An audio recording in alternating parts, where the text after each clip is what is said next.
देखिए, सबसे पहले जो कानून लाया गया है, उस तरीके को सबसे पहले सवाल पूछना पड़ेगा क्योंकि उसमें कोई कामगार का योगदान ही नहीं था।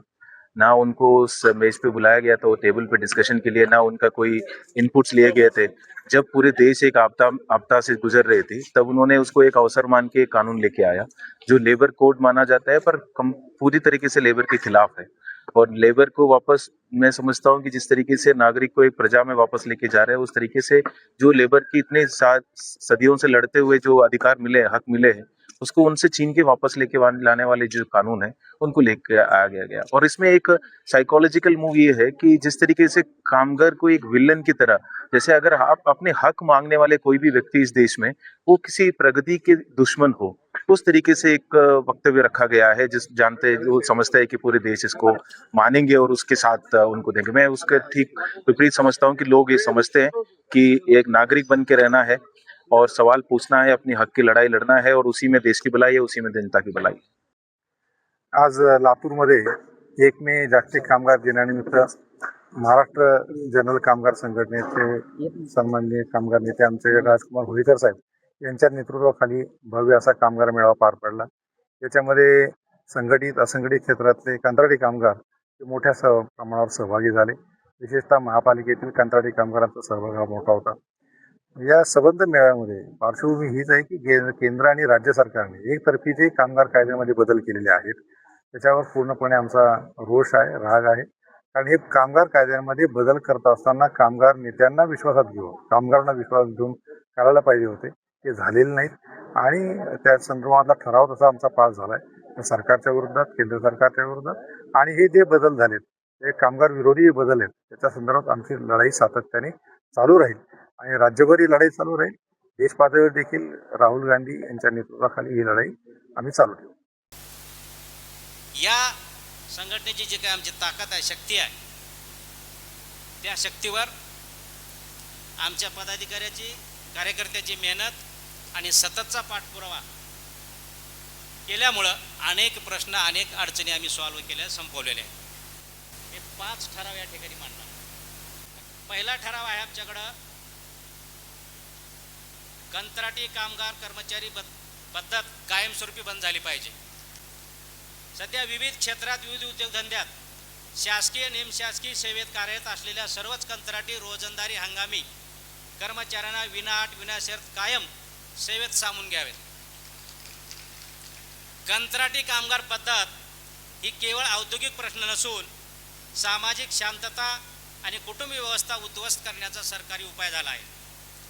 कंत्राटी कामगार पद्धत ही लोकशाही मूल्याच्या विरुद्ध असून आंतरराष्ट्रीय श्रम संहितेच्या विरोध आहे, म्हणून ती आधुनिक गुलामगिरी आहे. यामुळे कामगाराची आर्थिक, शारीरिक, सामाजिक पिळवणूक होत आहे आणि म्हणून कंत्राटी कामगाराला जो कोणी पाठिंबा देत असेल तो तुमच्या गुलामीला पाठिंबा देतोय. आणि म्हणून कामगाराला गुलाम व्हायचं नसेल, गुलाम बनवायचं नसेल तर ही पद्धत तात्काळ रद्द केली पाहिजे आणि रद्द करावी अशा पद्धतीचा ठराव आहे. दुसरा ठराव आपण घेत आहोत, दर 2 वर्षांनी भारतीय कामगार परिषद घेण्यात यावी. माननीय नरेंद्र मोदी सरकारने या देशातल्या कामगारांच्या, कष्टकऱ्याच्या, श्रमिकाच्या प्रश्नावर चर्चा होऊ नये म्हणून भारतीय कामगार पद्धत बंद केलेली आहे आणि म्हणून भारतीय कामगार परिषद पुन्हा दर 2 वर्षांनी व्हावी अशा पद्धतीचा ठराव या ठिकाणी आपण घेत आहोत. तिसरा ठराव आहे, जे 19 आणि 20 मध्ये जे नवीन 4 कायदे आणले आहेत, हे चारही लेबर कोड, चारही कायदे लोकसभा व राज्यसभा या दोन्ही सभागृहात घाईघाईत एकतर्फी निर्णय घेऊन जुलै 19 मध्ये व सप्टेंबर 20 मध्ये श्रम सुधारणेच्या नावाखाली 29 कामगार कायद्याची मोडतोड करून प्रसंगी ते रद्द करून नवीन 4 कामगार कायदे केले आहेत आणि त्याला नाव दिलेलं आहे कामगार संहिता, लेबर कोड. हे सर्व लेबर कोड भारतीय लोकशाही विरोधी, भारतीय संविधान विरोधी व आंतरराष्ट्रीय श्रम परिषदेच्या ILOच्या तत्वाविरोध असल्याने आंतरराष्ट्रीय कामगार संघटनेने 1919 मध्ये जे तत्व लागू केलं आहे की जगातल्या कामगार संघटनांनी मिळून की कामगाराबाबतच्या कल्याणासाठी, हक्कासाठी ज्या काही तरतुदी त्यांनी फायनल केलेले आहेत, ठरवलेले आहेत.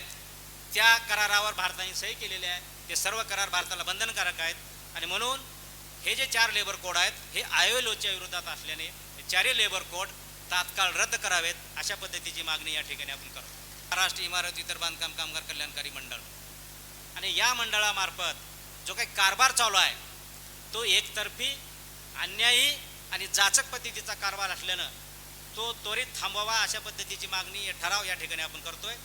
आणि या मंडळावर कामगार प्रतिनिधी, मालक प्रतिनिधी नेमून हे मंडळ पूर्ण क्षमतेनं, ताकदीनं अस्तित्वात निर्माण करावं आणि या मंडळामधले सर्व अधिकारी आणि कर्मचारी आणि अशासकीय सदस्याची त्वरित भरती करावी अशा पद्धतीचा हा ठराव या ठिकाणी आपण करतोय.